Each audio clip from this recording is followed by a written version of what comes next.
Bonjour ou bonsoir.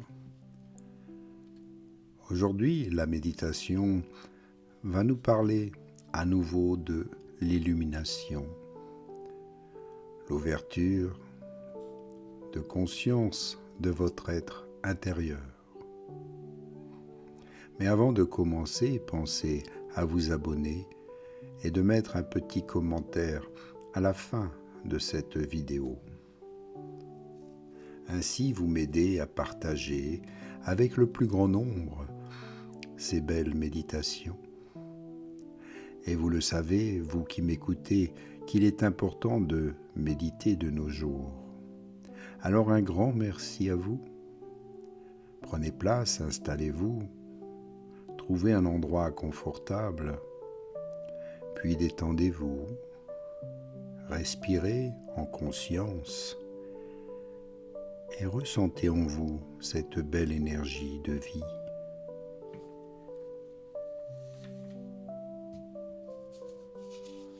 Vous vous demandez peut-être comment pouvez-vous découvrir ce trésor intérieur? Comment puis-je, moi aussi, ouvrir le trésor, la caisse qui le contient? La réponse est étonnamment simple. Il vous suffit de vous arrêter, de devenir attentif, de vous connecter à l'instant présent, sans aucun jugement. Cela peut vous sembler simple, mais commencez par respirer en conscience, par l'écoute du silence entre deux pensées, par l'attention portée à une chose simple, par exemple une fleur, un rayon de soleil ou une sensation dans votre corps. Ce sont ces moments de présence pure qui vous ouvrent la porte de l'être, là où il n'y a plus de mental, où il n'y a plus d'ego, il n'y a plus de mendiant.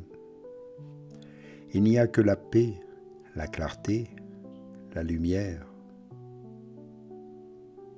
En conclusion, l'illumination, c'est maintenant. L'illumination n'est pas un objectif à atteindre. Ce n'est pas un projet à long terme. C'est un retour à ce que vous êtes déjà profondément. C'est ce réveil d'un rêve. Se réveiller d'un rêve, sortir de l'hypnose du mental.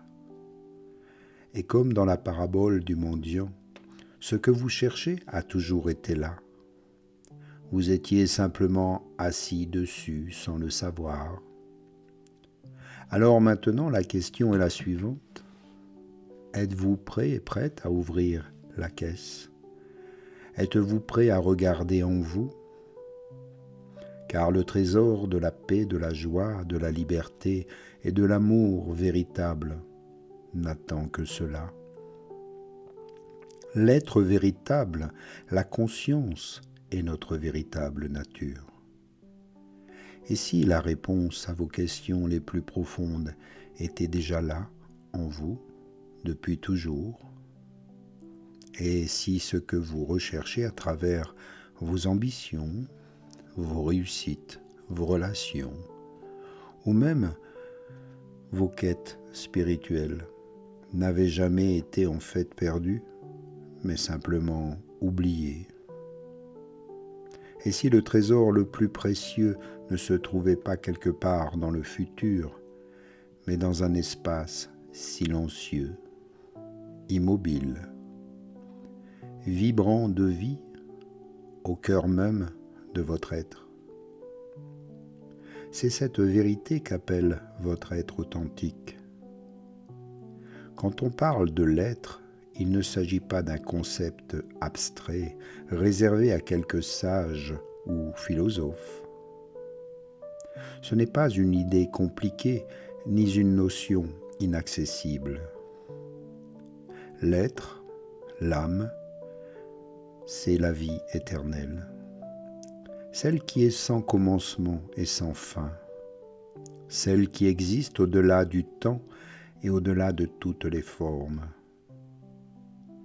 Toutes les formes que vous voyez autour de vous, telles un arbre, une fleur, une montagne, un corps humain, une étoile, toutes ces formes apparaissent, existent pendant un certain temps, puis disparaissent. Elles sont soumises au cycle universel de la naissance et de la mort. Mais l'être, l'âme, elle ne meurt pas. Elle est immuable. Elle était là avant que les formes apparaissent et sera là après qu'elles disparaissent. Et voici ce qui est fascinant. L'être n'est pas seulement au-delà des formes, il est aussi au cœur de chacune d'elles. Il est l'essence invisible et indestructible qui anime toute vie. L'être est présent dans chacune des respirations que vous faites, dans chaque battement de votre cœur, dans chaque instant de conscience. Il est aussi votre essence, ce qu'il y a de plus profond en vous, ce que vous êtes réellement au-delà de votre nom, de votre passé, de vos pensées, de toutes vos émotions. Ce vous est accessible immédiatement. Il n'est pas caché, il n'a pas besoin d'être créé ou construit. Mais vous ne pouvez pas le saisir avec votre mental. Vous ne pouvez pas le réduire à une idée ou à une simple définition. L'être ne peut pas être pensé. Il ne peut être que ressenti directement. Et pour le percevoir, il faut que le mental se taise, ne serait-ce que quelques instants, et pas en luttant contre vos pensées, mais en cessant de leur donner toute votre attention. Les pensées continuent peut-être de passer, mais vous ne les suivez plus. Vous les laissez traverser votre conscience, votre esprit, comme des nuages traversent un ciel immobile. Et ainsi, quand votre attention se tourne pleinement vers l'instant présent, quand vous êtes ici maintenant sans attente, sans projection, vous pouvez sentir cette présence silencieuse, stable et vivante. Ce silence intérieur n'est pas un vide. Il est empli d'une vitalité profonde, d'une paix subtile, d'une clarté que vous reconnaissez comme étant votre nature la plus vraie. C'est cela, l'être. Retrouvez cette connexion et sachez vous y maintenir. C'est ce qu'on appelle l'illumination. Et cette illumination n'est pas un état mystique réservé à quelques rares sages. Elle n'est pas un objectif lointain, difficile à atteindre. Elle est simplement la reconnaissance de ce que vous êtes déjà. Alors, est-ce que, lorsqu'on parle de l'être, parle-t-on de Dieu? Peut-on utiliser ces deux mots comme s'ils étaient interchangeables? La réponse est oui et non. Oui, parce que l'être et Dieu peuvent désigner la même réalité fondamentale, la source de toute existence, ce qui est à l'origine et au cœur de tout. Mais aussi non, parce que le mot Dieu a été tellement utilisé, tellement déformé, qu'il a perdu pour beaucoup sa capacité à désigner cette réalité vivante. Et pendant des siècles, le mot Dieu a été prononcé avec assurance par des personnes qui n'avaient parfois jamais eu le moindre contact avec le sacré qu'il est censé désigner. On l'a utilisé pour défendre des croyances, souvent pour diviser, parfois même pour justifier des conflits et des guerres. Et d'autres, à l'inverse, l'ont rejeté avec la même conviction, pensant savoir ce qu'ils rejetaient, alors qu'ils ne faisaient que repousser l'image mentale qu'ils en avaient.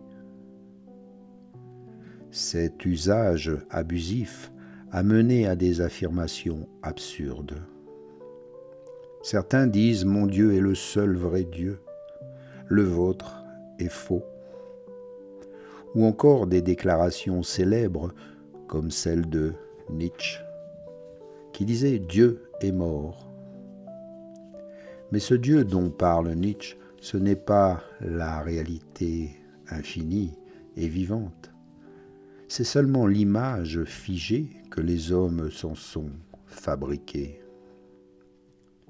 Et le problème, c'est que le mot Dieu est devenu beaucoup, et pour beaucoup, un concept fermé.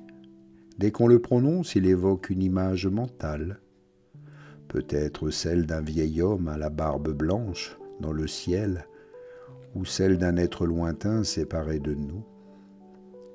Et souvent, cette image est masculine. Ni le mot Dieu, ni le mot être, ni aucun autre mot ne peut capturer ou définir la réalité ineffable qu'il désigne. Alors la vraie question est donc, ce mot m'aide-t-il à vivre cette réalité, à m'en approcher, ou bien m'en éloigne-t-il, en devenant juste une idée à laquelle mon mental s'accroche? Comme le mot Dieu, le mot être n'explique rien par lui-même. Mais au moins il a un avantage, c'est qu'il est ouvert à tous. Il ne réduit pas l'infini, invisible, à une entité finie. Alors ici, prenez-en conscience et ne fabriquez pas une image mentale figée de l'être que vous êtes. Prenez-en conscience, inspire, expire et reviens ici maintenant en présence. Un grand merci à vous et à bientôt pour la suite. Namasté.